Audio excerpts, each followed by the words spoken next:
Today, it's really my honor to introduce our presenter, Dr. Shelly Rambo. Shelly Rambo is Associate Professor of Theology at Boston University School of Theology. She received her PhD in theology from Emory University's Graduate Division of Religion, as well as a master's degree from Princeton Theological Seminary and from Yale University. Shelly's a constructive theologian. That is, she engages the textual tradition of Christianity with particular attention to kind of the postmodern and literary critical fields. Trained as both a systematic and a constructive theologian, she's interested in how classical themes in the Christian tradition interact with and very much inform contemporary discourse and religious experience.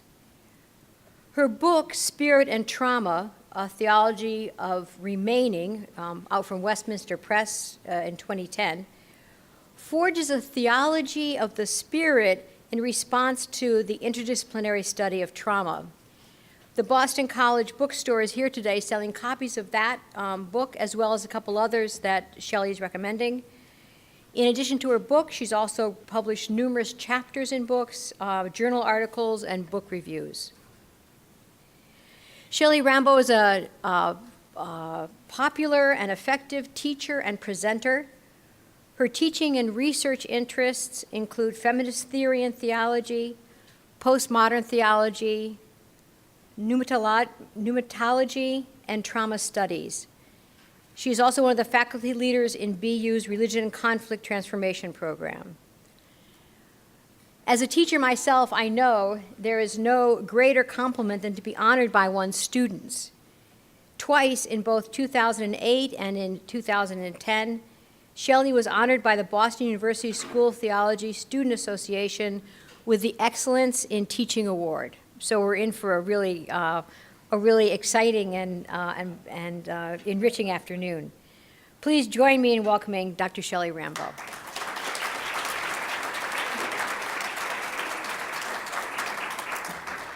Thank you, Jane, and thank you, Melinda. It's really a pleasure for me to be at Boston College, just down the green line from my own institution, and I've had several opportunities to speak at Boston College, and what's delightful about it is that for the most part, theology is in the bloodstream of folks here, so I don't have to do too much explanation about what a theologian is or does, and that's somewhat of a relief. So I'm going to engage you as persons who are interested in trauma, but are also deeply steeped in traditions of faith and working in and outside of out of theological frameworks that I'm going to provoke a little as I'm talking. So I want to just open up by letting you know that the topic, the title that I gave is really what I'm aiming to do, and I hope that I do some of that, which is to really give attention to the experience of trauma and to think about how persons of faith can better engage traumatic experience and its aftermath, and also to think about the promise that faith brings to persons and communities who experience trauma. My guess is that most of you in the room think that there's some promise of engaging trauma from faith traditions, even with a lot of the problems that faith, the language of faith brings for people. Most of you are working at that intersection.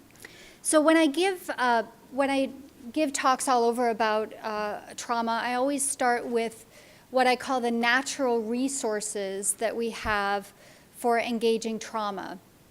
And I think I want you to have today two natural resources kind of in the pocket while I'm talking.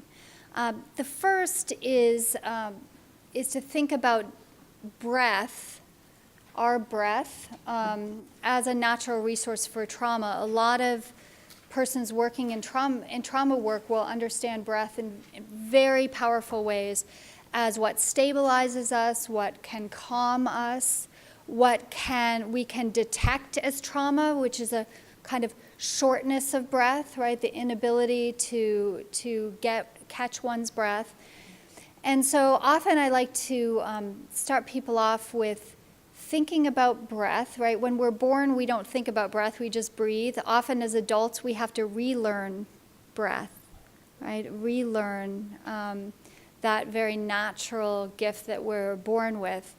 So I want us to think about, as I'm moving through the material, some of the language, and I promise you no images will provoke you, or hope not intentionally.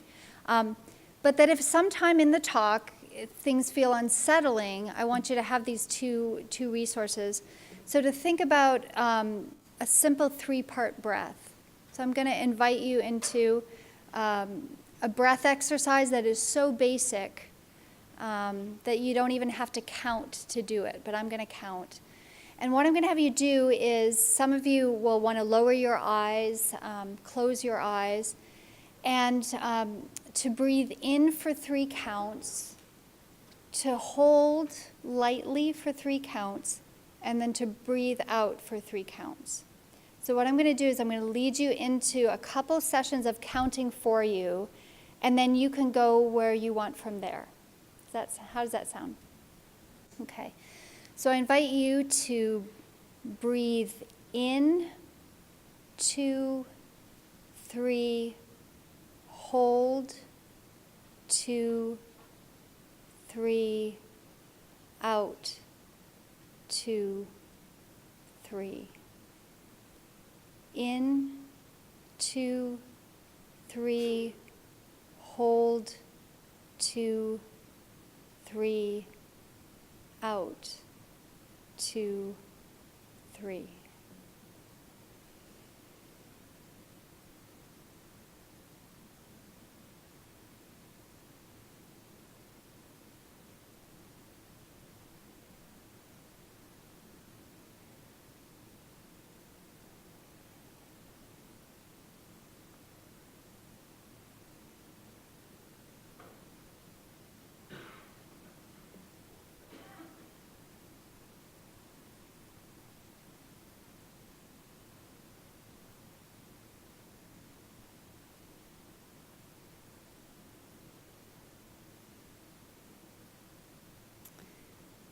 I invite you back into an awareness of where you're sitting and who's around you.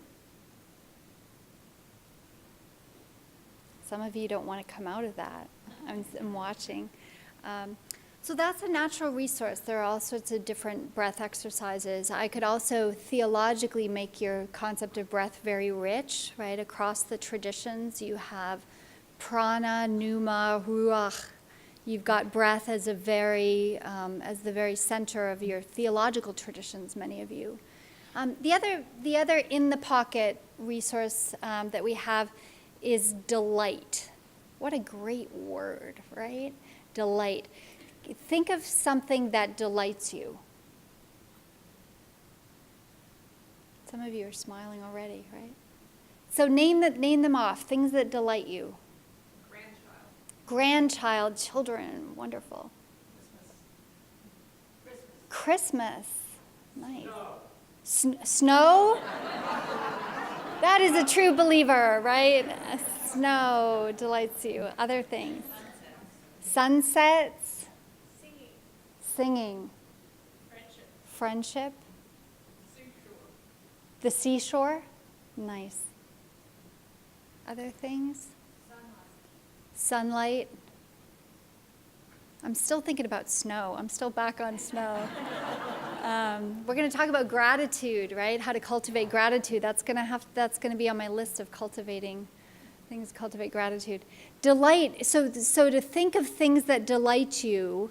Many of you who are in the thick of trauma working with persons who've experienced trauma. To be able to recapture that sense of delight. These are in the pocket resources, and I'm going to bring you back to them at different points throughout the talk. So I want to do some truth in advertising here. What I'm hoping that we can accomplish together. Hopefully we'll have some time for interaction. I was talking with this table at the main medical center, and I don't want to leave the tables. It's like more fun to be in there with you talking about the work that you do. But what I'm hoping to do in the first section is just to have you gain a working knowledge of the dynamics of trauma. Many of you come to that term in very particular ways, often very medicalized ways. So I'm going to give you the working definition that I'm working with as a theologian, and then really want to spend the good part of the session talking about my aim to help us envision the gospel in new ways by making connections to the experience of trauma. This is harder work than we think, is to bridge the literatures on trauma, on post-traumatic stress disorder, and to integrate them with how we think as persons of faith with our sacred stories and practices. That's where I think the theologian really is responsible to do some work for you and with you to help you think through those. Then I want the last section to be fairly interactive, to think about how to discover together resources for further engagement. So here are my starting assumptions. Trauma affects persons profoundly and particularly.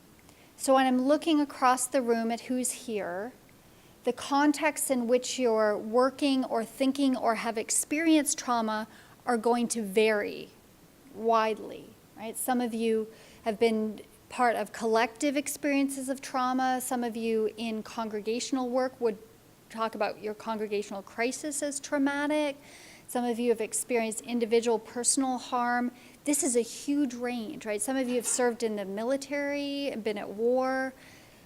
So to talk across that range is really, really hard. So I'm also recognizing that there's a particularity to trauma that I can't fully cover all of the context. The second is that faith, my assumption is that faith can be a resource for healing. And many of you will say yes. I also want to say that the other side of that is faith can be a source of harm. So some of the tangled things that you're working with is when can something that a faith claim that can be so sustaining for someone can be extremely harmful for another, right? This is what I think is both the power of theological language is that it has that flexibility either way, right? That it can be both a source of harm and source of healing. So I just wanted to make that really explicit.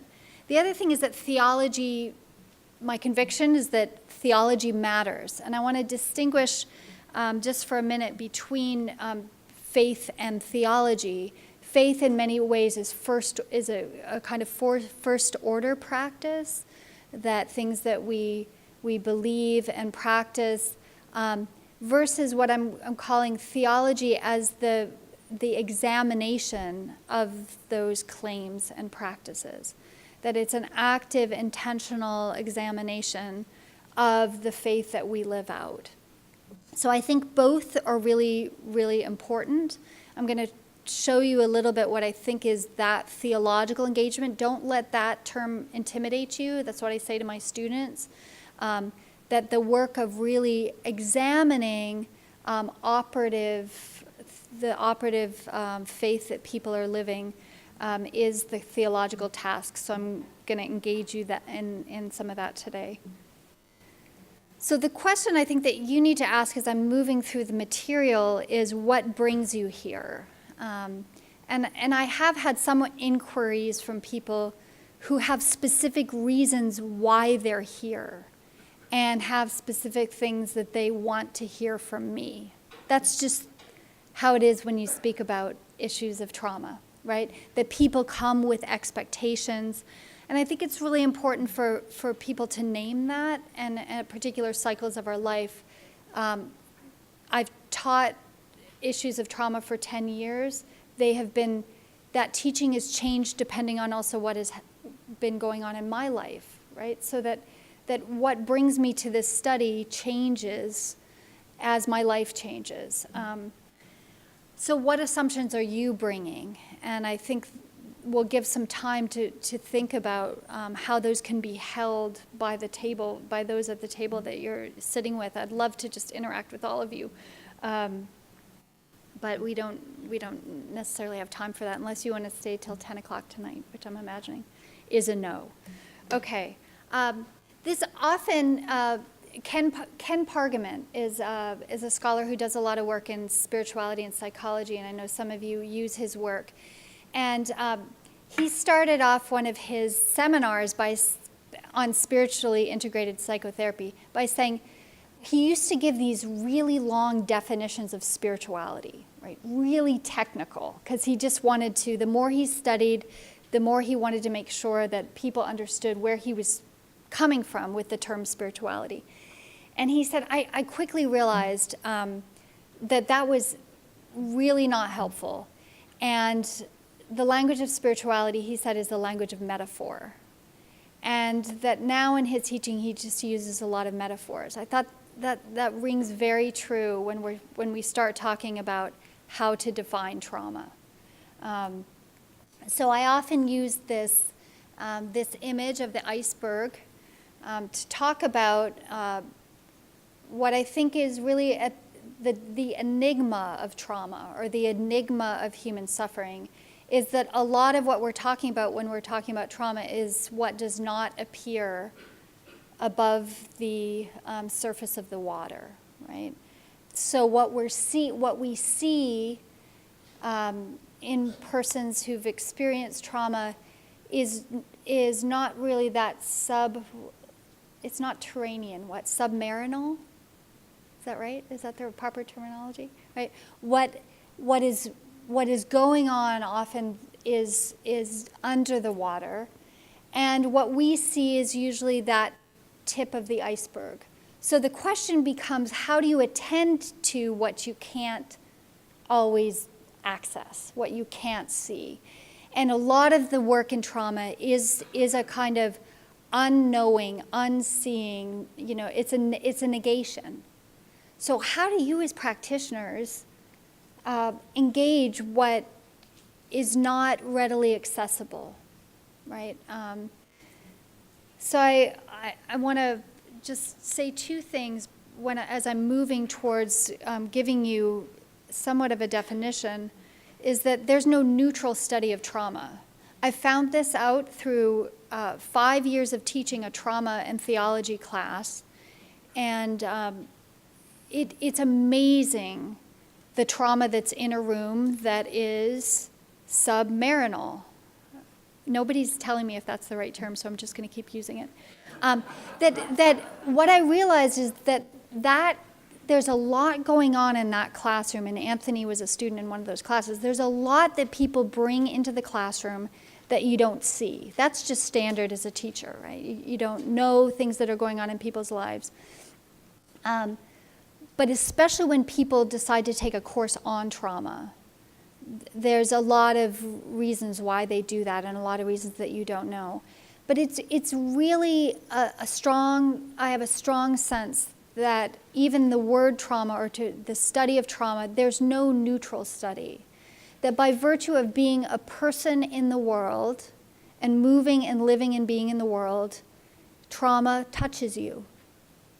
So some of you will say, well, I haven't experienced trauma. By virtue of the fact that you live in the world, trauma affects you. So I think that the study of trauma is extremely charged in terms of just the study and what we bring to it. So I want to say that up front, that I'm aware of that, and it makes me sometimes not want to study trauma at all. But I think that the question of what's below the surface of the water, to me, is if so much of our world is operating with that, then we can't not try to get at it, right? So I just want to say that there's also, I think, said in the words of a very, very skilled psychotherapist, Annie Rogers, who does a lot of work with adolescents, many of whom we would say would be diagnosed with psychosis. She makes this claim: there's no expert on trauma, partly because of the profound work that she's done is that every time she thinks that she's got her handle on it, it slips away from her.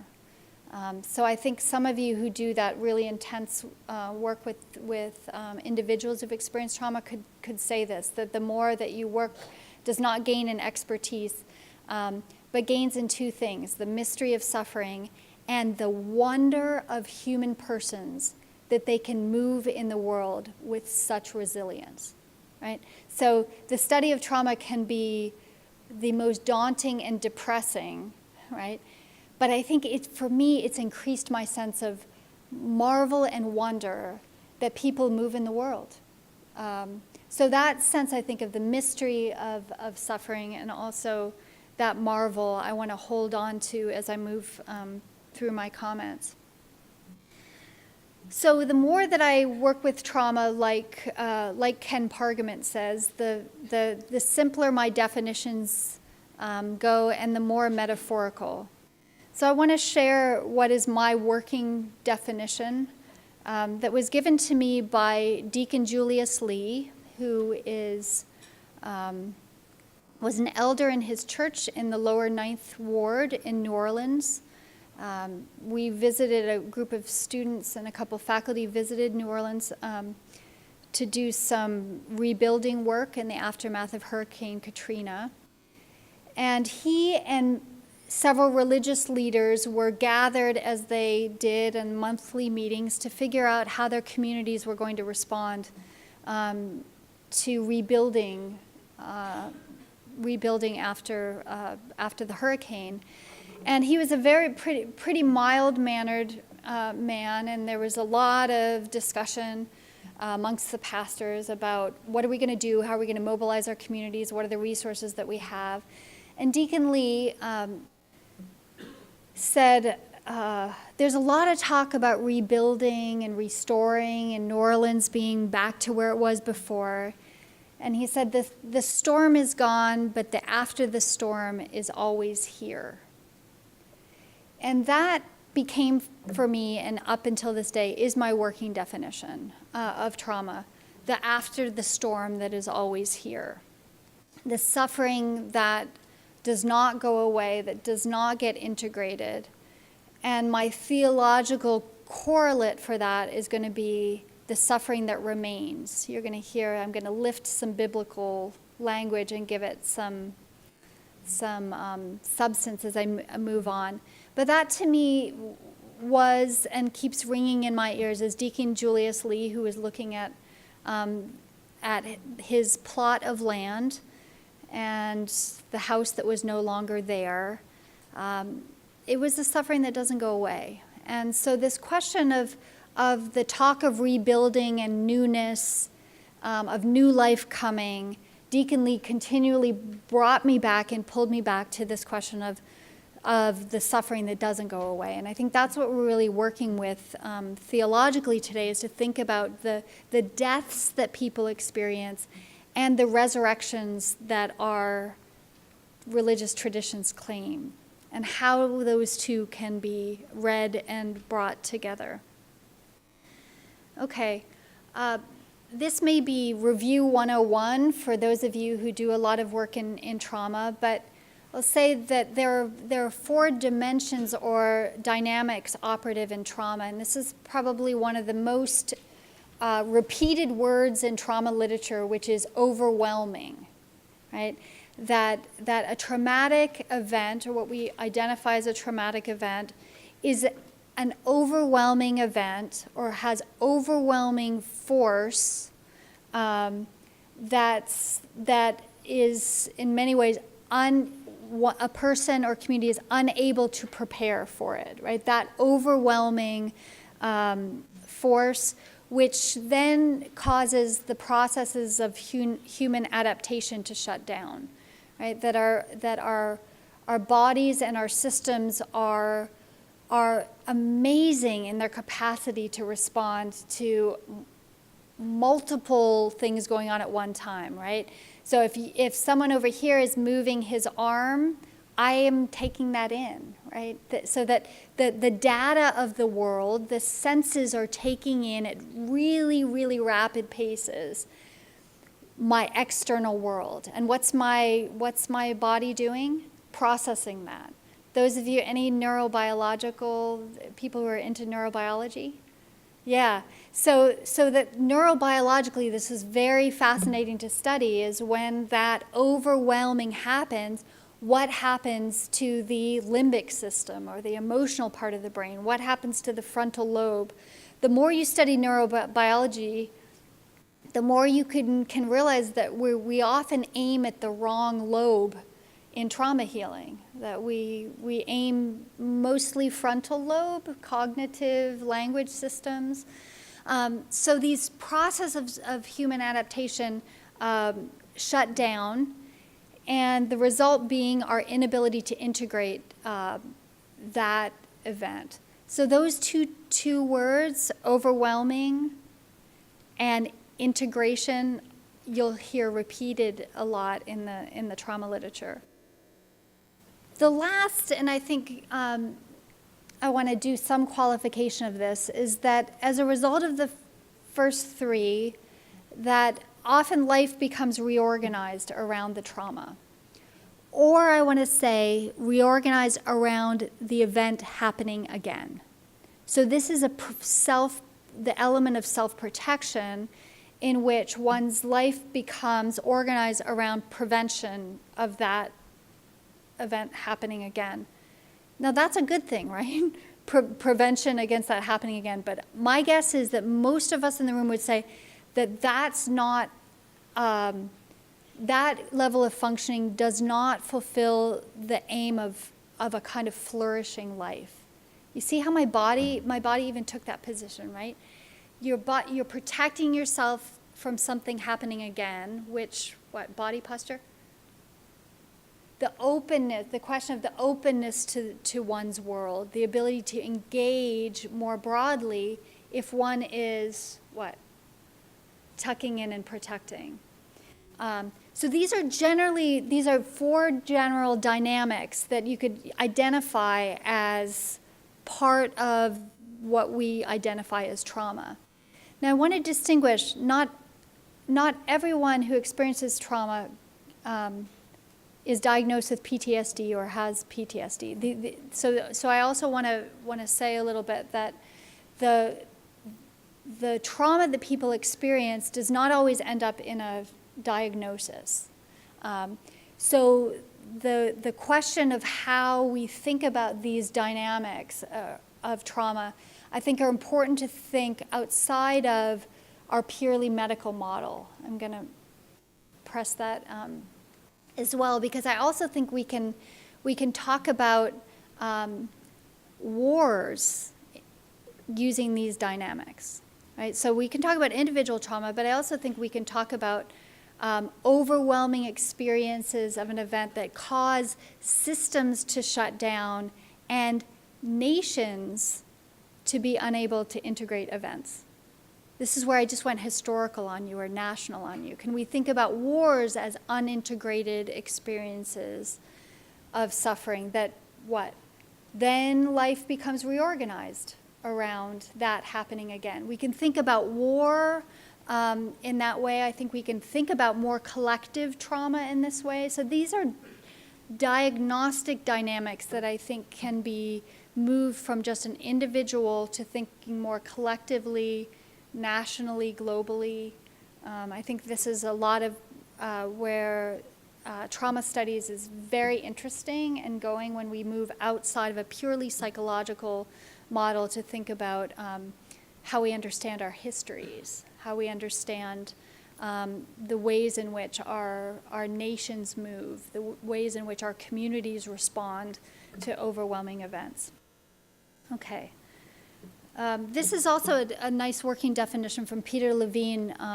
I recommend this book, Waking the Tiger. He does a lot of work around somatic trauma. He and Bessel van der Kolk, another big name in the trauma field, will claim that trauma is lodged in the body, and that to deal with trauma or to heal trauma, you can't only be aiming at that frontal lobe, right? You can't only be aiming at accessing the experience in language. That really a lot of the shutdown happens in the body, and so body work is needed. Some of you, I think, are active in doing some of that kind of expressive body work. But he gives this definition when our ability to respond to threat is overwhelmed. And what happens the question for us is what happens then once that overwhelming has taken place. So we can think in terms of symptoms. These are general clusters of symptoms, of re-experiencing, of flashbacks and triggers. The other are avoidance symptoms, pulling away, loss of interest, emotional numbing. The third, hyperarousal symptoms, easily startled, tense, on edge, erratic behavior. So these are some of the diagnostic cues that professionals will use to identify trauma. I want to just mention, and I already did by going to the more historical national level, but to think about the expanding study of trauma. And trauma has become, might I say, lifted off the psychoanalytic couch into a very interesting interdisciplinary study that's gone on from neurobiology to history to philosophy to theology. This is where I understand the work that I'm doing is really engaging other disciplinary partners in thinking about trauma. I put here as an example Toni Morrison's Beloved, so that often the post-Holocaust literature, Elie Wiesel, figures like that, but also Toni Morrison, who really can explain the dynamics of trauma through her novels, to think about the history of slavery, about the kind of ghosting or haunting of history, that unintegrated event of human enslavement and how it lives in the present. That's the conundrum of trauma. It reemerges in different forms, in different contexts.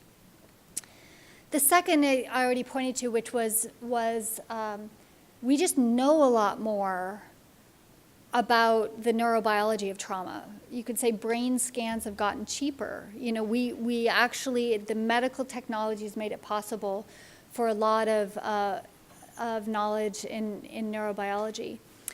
But I also want to mention this third, which is the social and cultural dimensions of trauma. And I put the picture of the disaster in Haiti here, because often trauma has been thought about moving from the individual, right, the individual diagnostic, to then we think about the collective and beyond. And I think this is a real growing edge in trauma studies. People like Jeffrey Alexander wrote a book called Social Trauma. So the inadequacy of thinking just in terms of the individual when we're thinking about trauma. There are then, I think, flowing from that, limitations in the study of trauma, and I'm very aware that how I described the dynamics of trauma to you was as in event language. So trauma is an event that happens to you, and therefore, what? The processes of human adaptation shut down, the inability to integrate. We should be probing that limitation of the term event, because often when we think about trauma, there's not necessarily an instigating event or one event. I'll give you an example. The person in the top right corner, Jeffrey Canada, does a lot of work in Harlem, a lot of work around education in urban settings. And he'll say there's no post in post-traumatic stress disorder for the communities that I'm working in. It's continuing stress disorder, right? So that's right up front a challenge to the notion of event. That how do we think about things like poverty? Is it an event? Well, there may be events involved, but this really presses against this question of whether the concept of trauma really is able to talk about what I'll call insidious trauma, right? That is, why are some persons more vulnerable in the world than others when harmful events happen? Right? So we're talking about persons who are already vulnerable, but when events happen would be what? More resource deprived in terms of the resilience. So I think this is one of the growing edges in terms of how we think about trauma. The second is that most of the data that we have, most of the literatures in trauma, are located in a white Western European model of study. So how well does trauma travel? It's a huge question. When we're thinking about how that term makes sense in other cultures, are we exporting the concept of trauma to other countries? This is, I think, a really huge ethical question about when we're thinking about care. Are we replacing indigenous models of healing with a kind of Western model of medicine? And this goes to the third, which is that largely how we've thought about trauma is within a medical model. And I know some of you are working within medical institutions. You're also wrestling with that, I think, to think about the role of spirituality in care. So you're already at that edge with me to try to think about what can happen in terms of trauma care within a medical model and what can't. Okay, the new normal. That language is kind of all around, right? When we think about the aftermath of trauma, there's been this question of whether you can, I'll say question about whether you can ever go back to the life that you had before. Most of you who will say no. So that often that term, we're living in the new normal, is an awareness of an inability to go back to some place or person that you were before.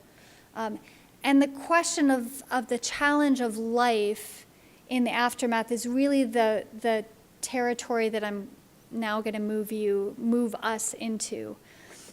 This line from Susan Bryson's book, a really great, really, I think, powerful engagement with her own personal experience of trauma, but also as a philosopher. So I highly recommend this book. She's thinking about kind of from those two sides of her own life and identity.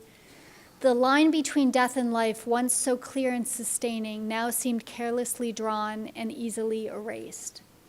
This, to me, is, I think, the huge challenge in thinking about our theological claims about death and life. If trauma is an event, let's say an event of death, right? Experiencing, many will say that a part of you died, right? A part of you, your assumptions about the world were shattered to such an extent that you can't go back to who you were before. The question is, what's the nature of life following that? How do we think about life in the aftermath? So how do I live? How do I live again? Okay, I'm going to give us a pause, stretch break, unless anyone has a question. Somebody want to? I'm moving from that was my kind of overview. We've got microphones in the back. Does anybody have a question before I move to the next section? We're good? Okay. I want us to take a stretch break, which would be 10 minutes, 10-minute stretch. For some of you, this will be a time to refresh and you'll just kind of move away. For some of you, you're going to want to check in and see how your body feels. Is an image or idea lingering for you, or gratitude? So come back in 10 minutes.